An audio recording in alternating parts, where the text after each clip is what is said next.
நம் போற்றுதலுக்கும் நினைவேந்தலுக்கும் பின்பற்றுவதற்கும் உரிய ஒரு உயர்ந்த வாழ்க்கையை வாழ்ந்து கொள்கை வீரராக தன் வழித்தடத்தை அழுத்தமாக பதித்து சென்ற பெரியார் பெருந்தொண்டர் ஐயா காரைக்குடி ராமசுப்பையா அவர்களுடைய நினைவை போற்றும் இந்த பெருவிழாவில் சிறப்புரையாற்ற வருகை தந்திருக்கின்ற தமிழ்நாட்டின் துணை முதல்வர், திராவிட இயக்கத்தின் வருங்கால நம்பிக்கை, அன்பு தம்பி உதயநிதி அவர்கள் உள்ளிட்ட மேடையில் இருக்கும் பெரியோர்கள், வருகை தந்திருக்கும் சான்றோர்கள், கொள்கையே வாழ்க்கையாகவும் வாழ்க்கையே கொள்கையாகவும் கூடியிருக்கும் கருஞ்சட்டை தோழர்கள் அனைவருக்கும் என் அன்பான வணக்கத்தை தெரிவித்துக் கொள்கின்றேன்.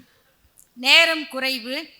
நம்முடைய துணை முதல்வர் அவர்கள் பல்வேறு பணிகளுக்கிடையில் இந்த நிகழ்ச்சிக்காக கொடுத்த நேரத்தை குறைக்க வேண்டிய சூழலில் அவர்கள் இருக்கிறார்கள். நமக்கும் அவருடைய பொறுப்பும் வேலைகளும் தெரியும் என்கிற காரணத்தினால் எங்களுடைய உரைகளை நேரத்தை சுருக்கி கொண்டு ஐயா ராமசுப்பையா அவர்களுடைய உருவத்தை சிலையை திறந்து வைத்து அவர் உரையாற்ற வேண்டும் என்கிற அந்த காலத்தின் நெருக்கடியில் என்னுடைய உரையை சுருக்கி கொள்ளுகிறேன். நேரம் அதிகமானால் தயவு செய்து சீட்டு கொடுத்து விடுங்கள், தயங்க வேண்டாம். ஆமாம், ஏன்னா பல நேரங்களில் பேச்சாளர்களுக்கு சைக்கிள் ஓட்ட கற்றுக்கொள்ளுகிற மாதிரி ஏற தெரியும், இறங்க தெரியாது. கல்லை பார்த்தா தான் காலை ஊன முடியும். ஆகவே அதுவும் இது எப்படிப்பட்ட விழா, யாருக்கு நடக்கிற விழா? இந்த விழாவில் நாம் ஒரு குறிப்பிட்ட நேரத்தில், அது 3 மணி நேரமாக இருந்தால் கூட ஐயா ராமசுப்பையா அவர்களுடைய வாழ்க்கையை சொல்லிவிட முடியுமா என்பது கேள்வி. இந்த குடும்பம் அண்ணன் எஸ்பி முத்துராமன் அவர்கள் தொடங்கி அக்குடும்பத்தின் கடைக்குட்டியாக நம்முடைய அண்ணன் பேராசிரியர் சுபவி அவர்கள் வரை இந்த குடும்பம் ஐயா ராமசுப்பையா அவர்கள் வழியிலே தியாகம் செய்த குடும்பம். தியாகம் என்பதற்கு ஒவ்வொருவர் ஒவ்வொரு இலக்கணத்தை கற்றுக்கொள்ளுகிறார்கள். தந்தையின் கொள்கைக்காக குடும்பம் தொல்லைப்படுவது என்பதுதான் திராவிட இயக்கத்தின் தனித்தன்மை. அதைவிட சிறப்பான ஒன்று உண்டு. அதை தங்கள் பெருமைக்குரிய வரலாறாக சொல்லுகிற அடுத்த தலைமுறை. எங்க அப்பா ஒரு புத்தி கெட்டவன், எங்க அப்பா பிழைக்க தெரியாதவர், எங்க அம்மா அப்பா பணத்தெல்லாம் ஊதாரித்தனமாக விட்டுட்டாங்க என்று புலம்புகிற பிள்ளைகளுக்கு நடுவில் எங்கள் தந்தை வீட்டை விட்டு சென்றார், திரும்பி வரவில்லை, அடுத்த நாள் பார்த்தால் அவர் கைது என்று பத்திரிகையில் வருகிறது என்பதை வருத்தமில்லாமல் தங்கள் வரலாறாக இந்த மேடையில் சொல்லுகிற ஒரு மகளை பார்த்தோம். ஐயா ராமசுப்பையா அவர்கள் திடீரென்று வீட்டை விட்டு போய்விடுவார். 2 மாதம் எங்கிருக்கிறார் என்று தெரியாது. எங்கு போனார்? சேலத்திற்கு போனார். எதற்கு போனார்? புரட்சி கவிஞர் பாரதிதாசன் அவர்களுடைய இன்ப இரவு என்ற நாடகத்தை நடத்துவதற்கு பல்வேறு ஊர்களுக்கு சென்று அலைந்து திரிந்து பணம் திரட்டி அந்த நாடகத்தை வெற்றிகரமாக நடத்துவதற்கு போனார். அந்த 2 மாத காலத்தில் இங்கு பேசிய அவருடைய மூத்த மகன் அண்ணன் எஸ்பிஎம் அவர்களுக்கு முதுகிலே ராஜபிளவை என்கிற ஒரு நோய். அந்த நோய்க்கே அவ்வளவு பெரிய பேர் இருந்தால் அது எத்தகைய கொடுநோய் என்பதை புரிந்து கொள்ள முடியும். ஒவ்வொரு மயிர்காலிலும் நோய் தொற்று வந்து முதுகில் கொப்புளங்கள் வெடித்து அவர் எப்படிப்பட்ட நிலைமைக்கும் அந்த குழந்தை ஆளாக கூடும் என்கிற சூழலில் தந்தை எங்கிருக்கிறார் என்று தெரியாது, கணவருக்கு தகவல் சொல்ல முடியாது. 3 மாதம் அவர் புரட்சி கவிஞரின் நாடகத்தை நடத்திவிட்டு திரும்பி வருகிறார். அந்த தந்தை மீது கோபம் கொள்ளாத குடும்பம் இருக்கிறதே, நல்லதொரு குடும்பம், பல்கலைக்கழகம் என்பதற்கு இதைவிட என்ன சான்று இருக்க முடியும்?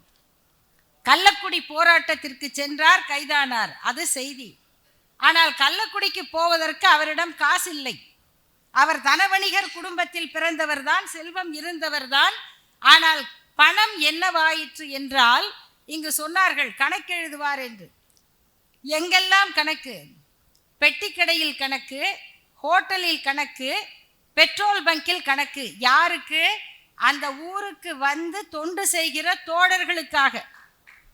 காரைக்குடிக்கு வருகிறவர் வண்டிக்கு பெட்ரோல் போட்டுக்கொண்டு அண்ணன் ராமசுப்பையா கணக்கில் எழுதிவிடலாம். சாப்பிடுவதற்கு வசதி இல்லாத தோழர்கள் ஹோட்டலில் சாப்பிட்டு விட்டு அவர் கணக்கில் எழுதிவிடலாம். பெட்டிக்கடையில் பொருட்களை வாங்கி கொண்டு அண்ணன் கணக்கில் எழுதிவிடலாம் என்ற நம்பிக்கையை விதைத்து காசு இப்படி போய்கொண்டே இருக்கிறது. கடைசியில் அண்ணா கைது என்று பார்த்து விட்டார். புறப்பட்டு திருச்சிக்கு போக வேண்டும். கலைஞர் பேசுகிறார், போவதற்கு காசு இல்லை. யாரிடம் கேட்கிறார்? வீட்டில் இருக்கிற தன் மகன் செல்வமணியிடம். ஒரு அவசர வேலை, கையில் காசு இல்லை, அண்ணாவை கைது பண்ணிட்டாங்க என்று சொல்கிறார். அவர் மகன் இந்த தந்தையின் செயலை பார்த்து நம்ம ஒழுங்கா இருக்கணும் என்று அவர் உண்டியல்ல காசு சேமித்து வைத்திருக்கிறார். அந்த உண்டியலை உடைத்து காசை கொடுத்தால் அந்த காசை எடுத்துக்கொண்டு கள்ளக்குடிக்கு போய் சொல்லாமல் கைதாகிவிட்டார். கலைஞர் அவர்கள் முதல் அணி, இரண்டாவது அணிக்கு தலைமை ஐயா ராமசுப்பையா அவர்கள், மூன்றாவது அணிக்கு கவிஞர் கண்ணதாசன். கைது செய்து சிறையில் இருக்கிறார்கள். குடும்பங்களுக்கு தெரியாது. அந்த வரலாறுகளை நீங்கள் படித்திருக்கிறீர்கள். மூன்றாவது செய்தி, நெசவாள தோழர்கள் துயரில் வாடுகிறார்கள். கைத்தறி ஆடைகள் விற்கவில்லை. அதற்காக நெசவாளர் துயர் துடைப்பு இயக்கம் கண்டார் அண்ணா. எல்லோரும் கைத்தறி துணியை வாங்குங்கள் என்கிறார்கள். விற்பனையை தொடங்குவதற்கு இயக்கம் நடக்கிறது. நாவலரை அழைத்து காரைக்குடியிலே கைத்தறி துண்டுகளை விற்பனை செய்கிறார்கள். அந்த இயக்கத்தை நடத்துகிறவர் ஐயா ராமசுப்பையா.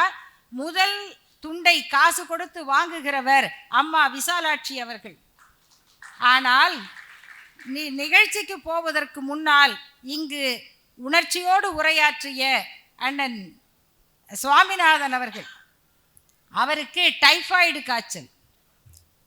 டைபாய்டு காய்ச்சலில் துவண்டு விழுகிற மகன் அழுது கொண்டே இருக்கிறார்.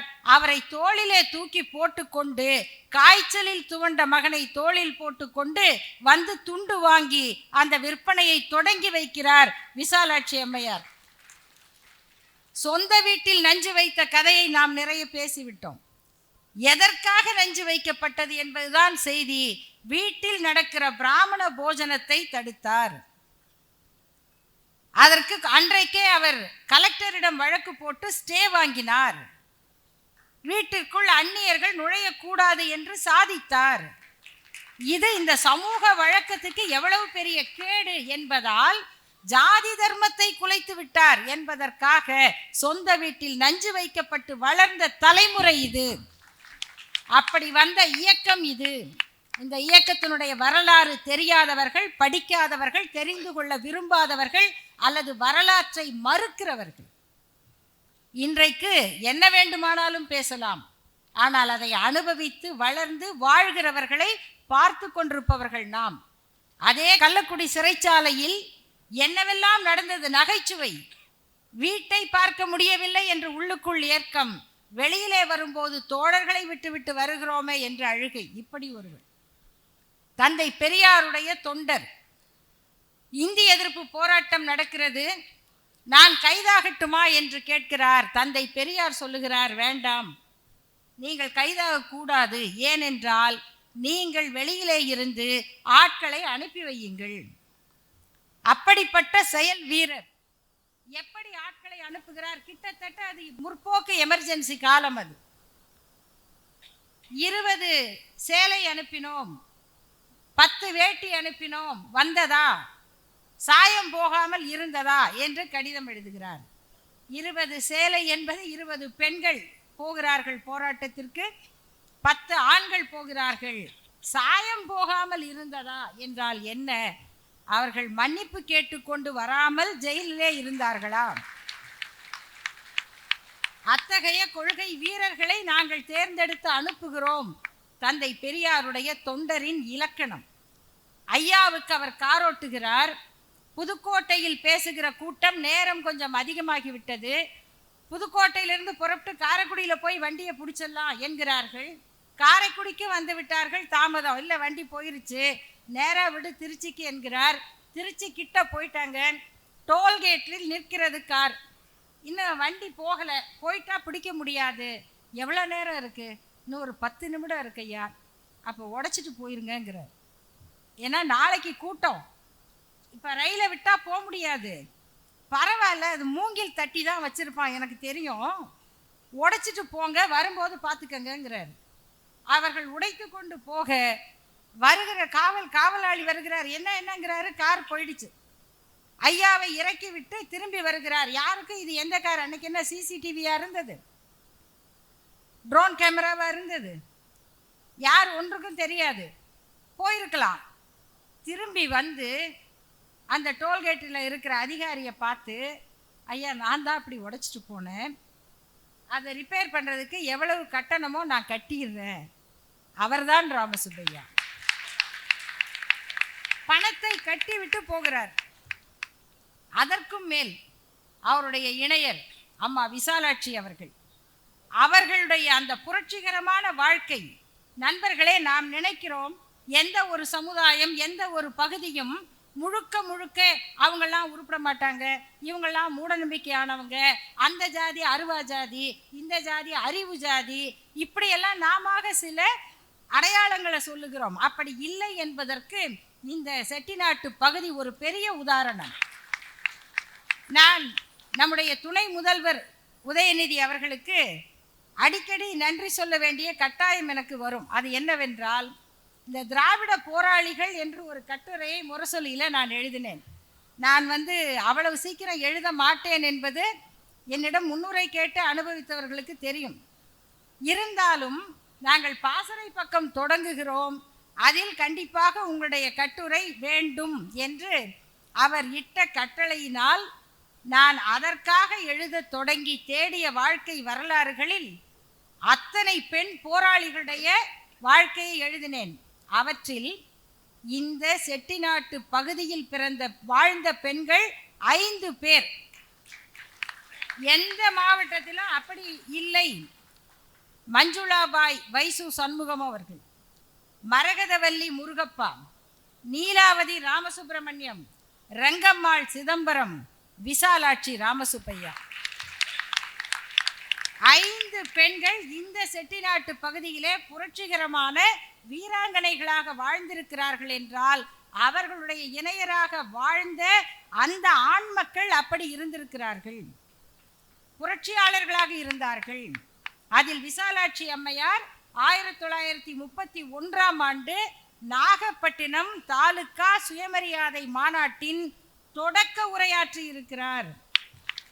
அந்த மாநாட்டுக்கு தலைவர் WPA சவுந்தரபாண்டியனார் அவர்கள். இவங்க சின்ன பெண், ரொம்ப சிறுமி மாதிரி தான் இருந்திருக்காங்க. WPA சவுந்தரபாண்டியனார் மாநாட்டுக்கு தலைமை, விசாலாட்சி அம்மையார் தொடக்க உரை. அவருடைய பேச்சு 3 பக்கம் குடியரசு ஏட்டிலே வந்திருக்கிறது. விசாலாட்சி அம்மையாரின் உரை. அதில் மிக முக்கியமானது, அவர்கள் ஆண்களை பார்த்து ஒரு கேள்வி கேட்கிறார். நான் ஒன்றே ஒன்று கேட்கிறேன், நீங்கள் கற்பனை செய்து பாருங்கள், உங்களை ஒரு பெண் தன்னுடைய வசதிக்காக ஒரு கயிற்றை கட்டி, ஒரு மஞ்சக்கயிற்றை கட்டி தன் வீட்டுக்கு அழைத்து கொண்டு போய் தன்னுடைய தாய் தந்தையரை காண்பித்து, தன்னுடன் பிறந்தவர்களை காண்பித்து, இவர்களுக்கெல்லாம் ஒழுங்காக நீ தொண்டு செய்ய வேண்டும் என்று சொன்னாலோ, அல்லது உங்களைப் போல வேறு 2-3 ஆண்களை கட்டி கொண்டு வந்து வீட்டிலே விட்டு நீங்கள் எல்லாம் ஒழுங்காக ஒற்றுமையாக இருக்க வேண்டும், உங்களுக்குள் சண்டை போட்டால் அடி தொலைத்து விடுவேன் என்று மிரட்டினாலோ எப்படி இருக்கும்? இப்படித்தானே 199 பெண் மக்களுடைய வாழ்க்கை இந்த நாட்டில் இருக்கிறது. நண்பர்களே, இது எப்ப பேசுற பேச்சு? 1931ஆம் ஆண்டு. இன்னும் 6 ஆண்டுகளில் ஒரு நூற்றாண்டு முடிய போகிறது. அப்படிப்பட்ட புரட்சி பெண்மணியின் குடும்பம் இது. ஒரு கணவர் இப்படி ஒரு தொண்டராக வாழ்ந்தால், அவருடைய துணைவி இப்படி ஒரு துணிச்சல்கார தாயாக வாழ்ந்து இந்த குடும்பத்தை உருவாக்கி இருக்கிறார். அப்படி தந்தை பெரியாரின் தொண்டர், அண்ணாவின் அன்பு தம்பி, சிவகங்கையில் புகழ்பெற்ற ராமச்சந்திரனார், வழக்கறிஞர் ராமச்சந்திரனார், சுயமரியாதை இயக்கத்தின் தலைவர். அவருக்கு பூங்கா அமைக்க வேண்டும், அதற்கு அண்ணாதான் வர வேண்டும். அவரிடம் ஃபோனில் கேட்குறார், நீங்கள் சோழவந்தானுக்கு வரீங்க, அப்படியே இங்கே வந்துடலாம். அண்ணா கேட்கிறார், சோழவந்தானுக்கு சிவகங்கை பக்கமான். இவர் சொல்லுகிறார், ஆமாம், குறுக்கு வழியில் வந்தால் ரொம்ப பக்கம் சொல்லி ஃபோனை வைத்து விடுகிறார். அப்போ பக்கத்தில் இருக்கிறவர்கள் கேட்கிறார்கள், ஐயோ இப்படி பொய் சொல்லிட்டீங்களே, அப்புறமா அண்ணா தெரிஞ்சா கோவிச்சிக்க மாட்டாரா? தெரிஞ்சா கோவிச்சிக்க மாட்டார், அவர் தான் அண்ணா என்று சொல்லிவிட்டு சோழவந்தானுக்கு போகிறார். அண்ணா அவர்கள் முதல் நாள் நிகழ்ச்சியை முடித்துவிட்டு இரவு எழுதிவிட்டு காலையில் தூங்கி கொண்டிருக்கிறார். 10 மணி ஆகுது. இன்னும் திருப்புவனத்துக்கு போகணும், அங்கேருந்து இங்கே வரணும். அண்ணாவை எப்படி எழுப்புறது? எல்லாரும் ஐயோ பாவம் எழுப்ப வேணாங்கிறாங்க. ஆனால் நம்ம என்ன பண்ணுறது? அறைக்குள்ளே போகிறாரு, தூங்கி கொண்டே இருக்கிறார். அந்த மேசை மேலே ஒரு தாம்பாளம் இருக்குது. அந்த தாம்பாளத்தை எடுத்து தெரியாமல் போட்ட மாதிரி டபார்னு போட்டார். தலைவர் என்னங்க இந்த இயக்கத்தை பற்றி என்ன நினைக்கிறாங்க? அண்ணா சொல்லுகிறார், சிரித்து கொண்டே, முழிச்சுக்கிட்டு தான்ப்பா இருக்கேன்.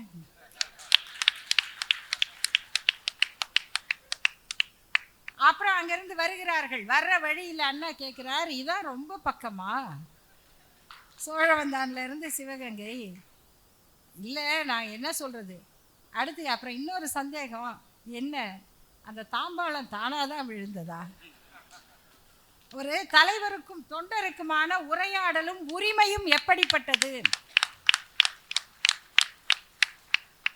அந்த அண்ணா கள்ளக்குடி சிறையில் இருக்கிற ஐயா ராமசுப்பையாவை பார்த்து கலைஞரை பார்க்கிறார், நலம் விசாரிக்கிறார். இவரை பார்த்தவுடன் நீங்க ஏன் உள்ள வந்தீங்க? புரியல. ஏன் என்றால், நீங்களாம் வெளியில இருந்தாதானே ஏற்பாடுகளை பண்ண முடியும். பாருங்கள் அவரை எப்படி அடையாளம் காணுகிறார். தந்தை பெரியார் சொல்லுகிறார், இந்திய எதிர்ப்புல நீங்க கைதாகாதீங்க. ஒரு இயக்கத்திற்கு நண்பர்களே, சிறைக்கு போகிற தொண்டர்களும் தேவை, வெளியில் இருந்து வேலை பார்க்கிற வீரர்களும் தேவை. தலைவர்களுடைய தகுதி என்பது யாரை எதற்கு பயன்படுத்த வேண்டும் என்று அறிவது. அங்கு சொல்லிவிட்டு நீங்க சென்னைக்கு வாங்க, நம்ம தலைமை கழகத்தில் வேலை இருக்குன்னு சொல்லுகிறார். அவ்வளவுதாங்க. இங்கே இது காரைக்குடி இல்லையா, கம்பன் புகழ்பாடும் ஊர். தோழமை என்றவர் சொல்லிய சொல்லொரு சொல்லன்றோ அப்படின்னு குகன் கேட்ட கேள்வியை அளந்து விளக்கம் சொல்ற ஊர். அப்படிப்பட்ட ஊரில் பிறந்தவர் இல்லையா. அண்ணா சொல்லிவிட்டார், தானா போகலாம், தனியா போகலாம், குடும்பத்தோட போயிட்டார். எப்படி குடும்பத்தையும் அப்படியே கொண்டு போய் பள்ளியில் சேர்த்து ராயபுரத்தில் தங்கி தலைமை கழகத்தில் வேலை பார்க்கிறார். என்ன சம்பளம் கொடுத்துருப்பாங்க? எப்படி குடும்பம் நடக்கும்? குடும்பம் நடத்த வழி இல்லை, காசு இல்லை. அதனால் அண்ணன் எஸ்பி முத்துராமன் அவர்கள், அவருக்கு அன்றைக்கு இருந்தால் 20 வயது கூட இருக்காது, தென்றல் பத்திரிகையில் வேலை பார்க்கிறார். கண்ணதாசன் அவர்களிடம் வேலை பார்க்கிறார். அவர் சம்பளம் எப்படி கொடுப்பாரு? 2 பேரும் வேலை பார்த்த இடத்தை பாருங்க. குடும்பத்தை எப்படி நடத்துவது? இளையவர்களுக்கு எப்படி சோறு போடுவது? அதனால் சென்னையில் பார்த்த வேலையை விட்டுவிட்டு அண்ணன் எஸ்பி முத்துராமன் அவர்கள் காரைக்குடிக்கு திரும்பி வந்து ஒரு மெஸ் நடத்துகிறார். அந்த வயசுல குடும்பத்தை அப்ப கூட அப்பா மேல குறை இல்லை, குடும்பத்தை காப்பாற்ற மெஸ் நடத்துகிறார். சில பிரச்சனைகள் வருது தலைமை கழகத்தில். நம்ம இங்கே இருக்க முடியாது, எல்லா இடத்துக்கும் தெரியும். அரசியலில் ஒருத்தருக்கு பிடிக்கும் பிடிக்காது, எல்லா இடத்துலையும் பிரச்சனை வரும். அப்போ சொல்கிறார் போய், அண்ணா நான் வெளியில் போயிடுறேன். அண்ணா புரிந்து கொள்ளுகிறார். சரின்னுறார். சரி என்ற பிறகு திரும்ப அவரும் கண்ணதாசன் அவர்களிடம் போய் கொஞ்ச நாள் வேலை பார்க்கிறார். வேலை பார்த்து நம்ம தென்றலை திருப்பி கொண்டு வருவோம். ஓ அப்படியா? விளம்பரம் கொடுக்குறாரு, நின்று வரும் தென்றல் இனி என்றும் வரும் அப்படின்னு. கவிதைக்கு நல்லா இருக்கும், வருமா? அப்போ சொல்கிறாரு, கண்ணதாசன் சொல்லுகிறார், ஆயுள் சந்தா வாங்கலாம் அப்படின்னு. ஐயா கேட்குறார், சுப்பையா ஐயா, ஆயுள் சந்தானா யாரோட ஆயுள்னு? சந்தா கொடுத்தவரோட ஆயுளா பத்திரிக்கையோட ஆயுளா? ஏன்னா அப்போ எந்த பத்திரிக்கையும் சந்தா கொடுத்தவர் ஆயுள் வரைக்கும் வந்ததில்லை. அதனால் பத்திரிக்கையோட ஆயுள் தான், அது அதோட முடிஞ்சு போச்சு. அதுவும் வழி இல்லை, திரும்ப வந்து விடுகிறார் காரைக்குடிக்கு. இன்னைக்கெல்லாம் கோச்சிட்டு போயிடுவாங்க, அவ்வளோதான், அதுக்கப்புறம் ஒன்றும் கிடையாது. ஆனால் திரும்பி வந்து இயக்க வேலை பார்க்கிற ஐயா ராமசுப்பையா 57ஆம் ஆண்டு தேர்தலில் நிற்கிறார். அண்ணா சொல்லுகிறார், கோடீஸ்வரனை எதிர்த்து ஒரு கோவனாண்டியை நிறுத்தி இருக்கிறோம். ராஜாசர் முத்தையா செட்டியார் நிற்கிறார், சுதந்திரா கட்சியினுடைய சா கணேசன் அவர்கள் நிற்கிறார். கார்கள் பறக்கின்றன, நமக்கு என்ன இருக்கு? சைக்கிள். சைக்கிள்லேயே வேட்பாளர் யார் தோழர் யாருன்னு தெரியாது. அதனால் வேட்பாளருக்கு பெரிய கொடி, கூட வர்றவங்களுக்கு சின்ன கொடி சைக்கிள், அவ்வளோதான் வேட்பாளர். நம்ம வெல்ல முடியாது அப்படின்னு நினைக்கிறாங்க. ஆனால் வென்று கூட இருக்கலாம். அந்த தேர்தலில் ராஜா முத்தையா அவர்களை எதிர்த்து போட்டியிட வேண்டும் என்று விரும்பிய கண்ணதாசன் அவர்களுக்கு தனக்கு அந்த இடம் கொடுக்கலன்னு வருத்தம். அந்த வருத்தத்தில் அப்பயே அவர் உள்ளடி வேலை பார்த்துருக்காரு. இப்போ இல்லை, இவங்களாம் தான் வனவாசம் எழுதினவங்க, ஞாபகம் வச்சுக்கோங்க அவங்களுடைய நேர்மை எப்படிப்பட்டதுன்னு. அப்படி அவர் பார்த்த உள்ளடி வேலைகள்னால ஐயா அவர்கள் 3வது இடத்துக்கு வருகிறார். அந்த வருத்தத்தினால அவர் கொஞ்ச நாள் ஒதுங்கி இருக்கிறார். ஆனாலும் தொடர்ந்து 62 தேர்தல் 67 தேர்தலில் வேலை பார்க்கிறார். அண்ணா வெற்றி பெறுகிறார். ஐயா எழுதுகிறார், அண்ணா மீண்டும் ஐயாவிடம் போய் சேர்ந்த பிறகுதான் எங்களை போன்றவர்களுக்கு மகிழ்ச்சி, எங்களை போன்றவர்கள் நிம்மதி அடைந்தோம். ஆனால் அது நீடிக்கவில்லை. அண்ணாவுக்கு உடல் நலம் சரியில்லை. அங்கே சொல்கிறார், அவர் சொன்னதுதான் அண்ணன் சுபவி அவர்கள் எழுதியிருக்கார், அப்படியே இருக்கு. அந்த பிப்ரவரி 1969 பிப்ரவரி 3ஆம் தேதி காலையில் வானொலியை கேட்டுக்கொண்டிருந்தோம்.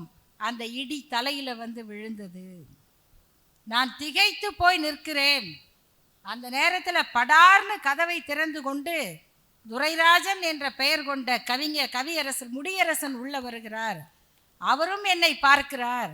2 பேரும் ஓன்னு வாய்விட்டு கதறி அழுகிறோம். அழுதுவிட்டு இருந்த பணத்தை எடுத்துக்கொண்டு சென்னைக்கு போய் இறுதி ஊர்வலத்தில் கலந்து கொண்டு அண்ணாவை கடற்கரையில் விட்டுவிட்டு அழுத கண்ணோடு வந்து விட்டோம். அங்கே கூட அண்ணாவை புதைச்சிட்டு வந்துட்டோன்னு சொல்கிறதுக்கு முடியல, அண்ணாவை விட்டுட்டு அழுத கண்ணோடு வந்துட்டோம். அவரைத்தான் அடுத்த 4 ஆண்டுகளில் முத்தமிழறிஞர் கலைஞர் அவர்கள் 2ஆம் முறையாக தேர்தலில் திமுக வென்று அவர் முதல்வரான பிறகு அவருடைய நினைவுகளில் தேடி ஐயா ராமசுப்பையா அவர்களை எம்எல்சியாக உயர்த்துகிறார். இதுக்கிடையில் இந்த 10 ஆண்டுகளில் அவர்களுக்குள் பெரிய தொடர்பில்லை. அதுதான் இங்கே மிகச்சிறப்பு வாய்ந்த செய்தி. அவர்களுக்கிடையில பெரிய தொடர்பில்லை. ஆனால் அவருக்கு ஏதாவது செய்ய வேண்டும் என்றும் ஒரு பதவி எம்எல்சி யாருக்கு கொடுக்கலாம் என்று வரும் பொழுது அவர் நினைவில் இந்த ஓடி ஆடுகிற உழைப்பின் உருவம் நினைவுக்கு வந்தது பாருங்க, அதுதான் சிறப்பு. இதெல்லாம் நடந்துருச்சு. அவருடைய வாழ்க்கை இறுதியில் இங்கு ஐயா அவர்கள் சொன்னதை போல நான் சாக மாட்டேன், கலைஞர் அவர்கள் முதல்வராகி வருவார், அவர்தான் எனக்கு மாலை போடுவார் என்று சொன்னதை அவர் மரணத்திலும் சாதித்து காட்டினார். இந்த வாழ்க்கை நமக்கு கொடுக்கிற செய்தி நண்பர்களே ஏராளம். கடைசியாக 2 செய்திகளை மட்டும் நான் சொல்லி முடிக்கிறேன். 1, அவர் கள்ளக்குடி போராட்டத்தில் சிறையில் இருந்த போது அந்த நிகழ்ச்சியை எழுதுகிறார். இந்த சிறைச்சாலையில் இருக்கிற தந்தைகளும் அந்த தந்தைகளை பார்க்க போகிற குழந்தைகளும் இந்த இயக்கத்தில் தொடர்ச்சியாக வருவது, அதுதான் நம்முடைய வரலாறு. அப்படி அவரை பார்ப்பதற்கு அண்ணன் சுபவீரபாண்டியன் அவர்களை அழைத்து கொண்டு போகிறார். அப்போ அவர் எழுதுகிறார், அப்போ வீரபாண்டியனுக்கு வயசு 1. அந்த 1 வயது குழந்தையை தூக்கி முத்தமிடுவதற்கு கூட ஜெயிலர்கள் எங்களை அனுமதிக்கவில்லை. அப்போ இது அவர் எழுதினது 1987, எழுதி புத்தகமாக வந்தது. நடந்தது 53. 87 இதை சொல்லும் போதும் இவ்வளவு பெரிய மகனாகி இவர்தான் அதை கேட்டு எழுதுகிறார். ஆனால் இந்த மகன் அந்த 1 வயசு குழந்தையா இருந்தப்போ ஜெயிலுக்கு வெளியில நின்னதையும் கம்பியை தாண்டி தூக்கி முத்தமிட முடியவில்லை. அந்த ஏக்கம் அந்த தந்தையின் மனதில் அப்படியே இருந்திருக்கிறது. இதை தந்தைக்குன்னு சொன்னான்.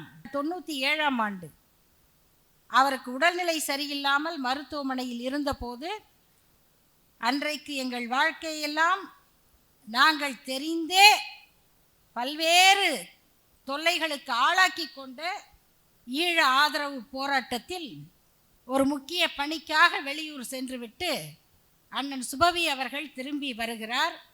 இல்லை, அவருக்கு உடல்நிலை சரியில்லை, முடியாமல் இருக்கிறார் என்று சொல்லுகிறார்கள். ஆனால் இவர் போய் பார்ப்பதற்குள் அவர் உயிர் பிரிந்து விடுகிறது. அந்த கடைசி நேரத்தில் தந்தையை காண முடியவில்லையே என்ற ஏக்கம் அந்த மகனுக்கு இன்னும் இருக்கிறது. இதுதான் நண்பர்களே காரைக்குடி ராமசுப்பையா என்கிற பெரியார் பெருந்தொண்டரின் வாழ்க்கை இந்த தமிழ்நாட்டுக்கு கொடுக்கிற செய்தி. இந்த தியாகங்களின் உருவம்தான் இந்த இயக்கம். அதைத்தான் கலைஞர் அவர்கள் அவருக்கு எம்எல்சியாக பதவி கொடுத்துவிட்டு இந்த காரைக்குடி நகர்மன்றத்திலே அவருக்கு பாராட்டு விழா நடக்கிறது. அந்த பாராட்டு விழாவிலே சொல்லுகிறார், அவருக்கு பதவி கொடுத்து நாம் பெருமைப்படுத்தவில்லை, அவருடைய உழைப்பை இன்னும் பெற வேண்டும் என்கிற சுயநலத்தினால் நாம் இதை செய்கிறோம். பழுத்த இலையை பலர் விட்டு விடுவதில்லை.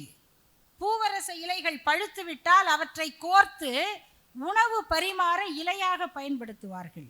அப்படி பழுத்த இலையாக அண்ணன் ராமசுப்பையா அவர்கள் இருந்தாலும் அவருடைய உழைப்பு இந்த இயக்கத்துக்கு தேவை.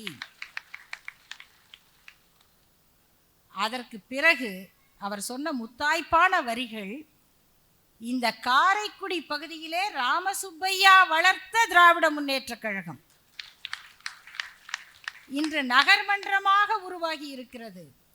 இந்த நகர்மன்றத்தில் முதலமைச்சராக தோற்றம் கொண்டிருக்கிறது. இதை நினைச்சு பாருங்களேன். அவர் வளர்த்த திராவிட முன்னேற்ற கழகம் நகர்மன்றமாக வளர்ந்திருக்கிறது. முதலமைச்சராக தோற்றம் கொண்டு அதுதான் அவருக்கு பாராட்டு நடத்துகிறது.